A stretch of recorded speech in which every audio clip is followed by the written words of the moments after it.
1800 लोग और टॉयलेट 3, कैसे जिंदा रहे, कैसे जिंदा रहे? देखिए इन लोगों को, ये इंसान है, इंसान है, ये इंसान है। इन लोगों को देखिए, और 1800 लोग, टॉयलेट सिर्फ 3, कितना मुश्किल होगा। लेकिन विस्तार न्यूज है 1800 लोगों तक पहुंचा है, 1800 लोगों तक, 1800 लोग और 3 शौचालय, न बिजली, न पानी, न अस्पताल। आप रहेंगे ऐसी जगह? बताइए, रह पाएंगे? मेयर भी कह रहे हैं शहर के व्यवस्था पर्याप्त नहीं है, नगर निगम कमिश्नर भी कह रही हैं फंड इंतजाम किए जा रहे हैं। जब प्रशासन ही मान रहा है कि लोग परेशान हैं, तो भेज दिया हमने आपके अपने चैनल विस्तार न्यूज को आपका हाल जानने। देख लीजिए हमारे सहयोगी दुर्गेश साहू की जबलपुर के तेवर गांव से रिपोर्ट, उसके बाद विस्तार से विश्लेषण करेंगे। पहले दिखाइए दुर्गेश कहां पहुंचे हैं और क्या दिखा रहे हैं।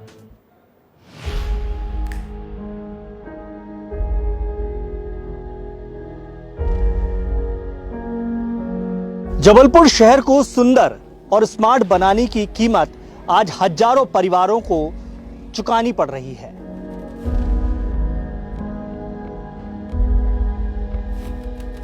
प्रशासन ने शहर के बीच बसी बस्तियों को जंगल में लाकर छोड़ दिया और ये हो गए भगवान भरोसे।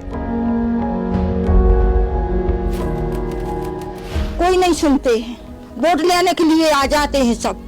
न कभी पन्नी दी गई है, न घर की व्यवस्था की गई, कुछ नहीं की गई। 1800 से ज्यादा परिवार यहाँ पर रहते हैं और जैसा कि लोगों ने बताया कि शौचालय केवल 3 है, वो भी टूटे फूटे हैं। 6 बल्ली दिए थे और 6 बांस दिए थे, 1 तिरपाल दिए थे, इसके बाद तो कुछ दिया ही नहीं है। विस्थापन का दंश झेल रहे आज हजारों परिवारों की कहानी हम आपको बताएंगे।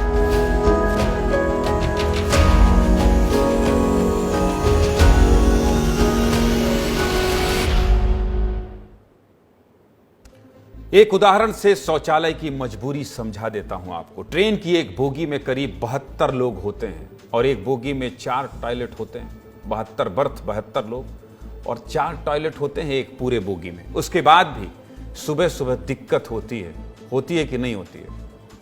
होती है ना।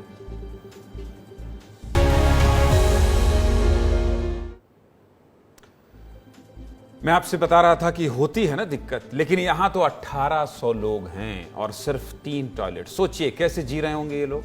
झलक आपने देख ली, अब पूरा मामला क्या है वो भी जान लीजिए। दरअसल जबलपुर के तेवर गांव में बसे इन हजारों परिवारों की केवल यही गलती थी कि यह शहर के बीच एक छोटी सी बस्ती में रहते थे।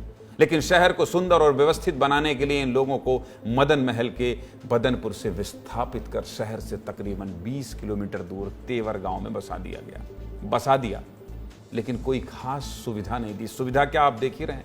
इन लोगों का हाल जानने आज हमारे सहयोगी जबलपुर से 20 किलोमीटर दूर तेवर गांव पहुंचे। इस गांव में दुर्गेश को देखकर महिलाएं अपना दर्द सुनाने लगी। बस इसीलिए कहता हूं विस्तार न्यूज इमोशनल चैनल है। आप कितने भी दूर रहेंगे, हम जाएंगे आपका हाल दिखाने, हम जाएंगे। दिखा दीजिए दुर्गेश क्या दिखा रहे हैं, लोगों की परेशानी क्या है वहां और किस तरह की समस्याओं का सामना कर रहे हैं। दुर्गेश की रिपोर्ट दिखाइए। समय में जिस घर में मौजूद हूं, ये किसी झोपड़ी से कम नहीं है। अंदर सीलन है, कीचड़ है, ऊपर आपको त्रिपाल दिख रही होगी, टीन दिख रहा होगा और जगह के नाम पर केवल ये तकरीबन 200 फीट स्क्वायर का एरिया। अब यहाँ पर परेशानियाँ कहाँ शुरू होती हैं? परेशानियाँ यहाँ शुरू होती हैं कि इन गरीबों को जब यहाँ बसाया गया था तो वादा किया गया था कि आपको प्रधानमंत्री योजना के तहत मकान बनाकर दिया जाएगा। 3.5 साल 4 साल से ज्यादा हो चुके हैं, लेकिन अब तक इन गरीब परिवारों को एक भी किस्त नहीं मिली। बहुत सारी महिलाएं हैं अम्मा। हाँ बिल्कुल चल रहा है अम्मा। हाँ चलो चलो चलो, कहाँ ले चल रहे? कहाँ दिक्कत आ गई आपको? कब आ गए थे? क्या बात है, डूब रहा है और खर रहा है, कीचड़ में सांप गोहेरा निकल रहा है। हाँ। हम कहाँ जाए अब? आप बताइए। कौन कौन है आपके परिवार में? है पूरा जनता है हमारे परिवार। क्या नाम है आपका? है क्या नाम है? चित्तो जी हैं। ये देखिए चित्तो जी का घर है यहाँ पर और मजबूरी ये है कि देखिए हाथ पकड़ के मुझे अपने घर पर लेकर आई हैं और ये सबकी व्यथा यही है। ये देखिए बिल्कुल मैं अंदर आता हूँ, आपके देखता हूँ। ये देखिए ये स्थिति है, जो स्थिति बनी हुई है वो हैरान कर देने वाली है। कितनी दिक्कत हो रही है अम्मा? बिल्कुल यहाँ से आ रहा है कि सांप गोहेरे घुस रहा है, पानी तन भर रहा है। हाँ। हम कहाँ जाए बताओ आप, गरीब आदमी। कौन कौन है घर में आपके? हमारी लड़का है, बेटा है, बहू है जे। हाँ। जज की होवे वाली बहू की। हाँ। कहाँ ले जाएंगे हम इतनी बरसात में? अब बताइए। क्या कह रही है प्रशासन, या मकान क्यों नहीं बना पा रहे हो? हाँ, मकान हमारे बनवा देवे। हाँ। बस इतना ही हमारी विनती है यार बेटा, तुम्हारे हाथ जोड़ा थे हम। ऐसे ऐसे हाथ पकड़ के ये देखा आपने देखा? ये विस्तार न्यूज है, ये विस्तार न्यूज का तरीका है। और विस्तार न्यूज ऐसे हाथ पकड़ के साथ जा रहा है किसके? एक बुजुर्ग महिला के। मेरे सहयोगी हैं, कैमरामैन सहयोगी हैं, खड़े थे सामने, कैमरा चला रहे थे, तो मैंने सोचा कि आपको बताऊं कि इस तरह की पत्रकारिता खत्म हो रही है। एक बुजुर्ग महिला झुक के जा रही है और मेरा सहयोगी उसका ऐसे हाथ पकड़ ले रहा है। आप देखिए, ये तस्वीर देखिए, ये देखिए, ये तस्वीर देखिए, बहुत सुकून मिलता है। फिर आज धन्यवाद कहूंगा दुर्गेश, बहुत शानदार कर रहे हो। बस इन्हीं आवाजों को ऐसे ही हाथ थामना है, ऐसे ही हाथ पकड़ के इनको हक दिलाना है। बहुत शुक्रिया। सुन लीजिए, हाथ जोड़ रही हैं, हाथ जोड़ रही हैं, बुजुर्ग महिला हैं, हाथ जोड़ रही हैं अपने बीच किसी को देखकर। उन महिलाओं की आंख में जो आस है ना, वो आप साफ साफ देख सकते हैं। बेबस हैं, लाचार हैं, लेकिन विस्तार न्यूज हर आवाज सिस्टम तक पहुंचाएगा। दुर्गेश जब बुजुर्ग महिला के घर से बाहर निकले तो और लोगों से भी बात की, गांव का हाल भी दिखाया। ये भी दिखा दीजिए, दिखाइए जरा दुर्गेश की रिपोर्ट को विस्तार से दिखाइए। नहीं चाहिए टीआरपी, नहीं चाहिए विज्ञापन। ऐसे लोगों का हाथ थामकर विस्तार न्यूज आगे बढ़ेगा। और यकीन मानिए, अगर इन्होंने भरोसा कर लिया और इनका भरोसा हम जीत लिए तो मुझे किसी की जरूरत नहीं है। न्यूज चैनल का मकसद ही होना चाहिए ऐसे लोगों का हाथ थामना, उनकी आवाज बनना। दिखाइए जरा दुर्गेश की रिपोर्ट। पिछले 4 सालों में जिस जगह पर इन हजारों परिवारों को विस्थापित किया गया था, यहां पर विकास का पहिया तो घूमा, लेकिन अधूरा घूमा। अधूरा इसलिए कह रहा हूं क्योंकि इस जगह पर विकास के नाम पर केवल रोड बनाई गई, अधूरी नालियां बनाई गई, लाइट लगा दी गई, लेकिन इसके अलावा इन लोगों को और कुछ नहीं मिला।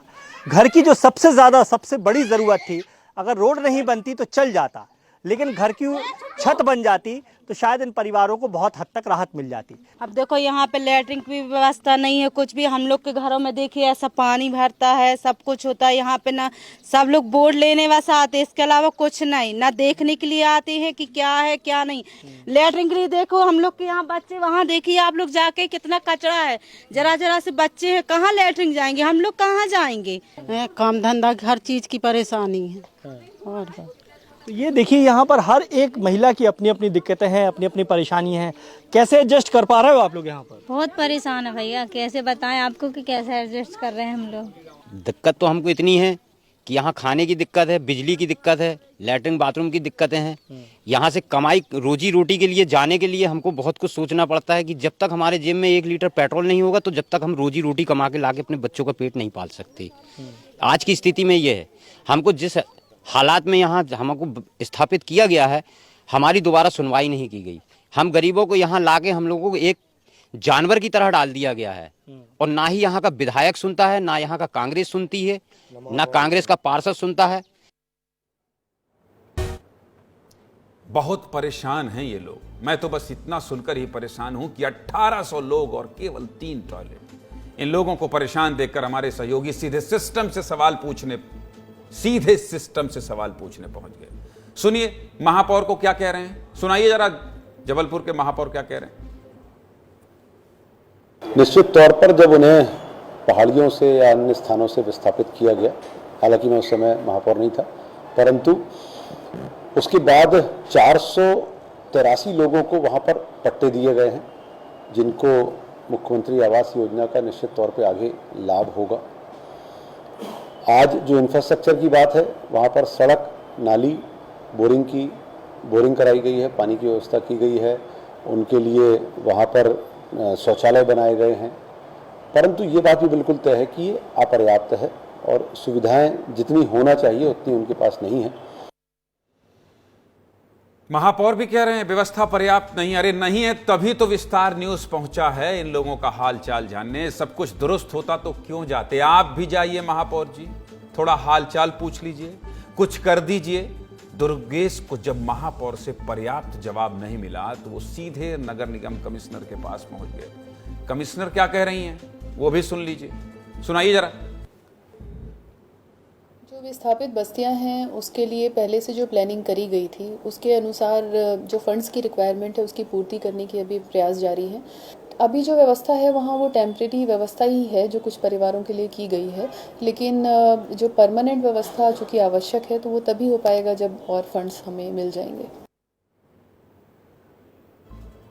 नहीं होने देंगे, ये नहीं होने देंगे। टेम्परेरी व्यवस्था में गरीब को नहीं जीने देंगे। फंड की व्यवस्था कर रही हैं, इंतजाम कर रही हैं। अरे कब तक करेंगे इंतजाम? कब तक वो लोग तड़पते रहेंगे? बरसात है, कुछ हो गया तो कौन जिम्मेदारी लेगा?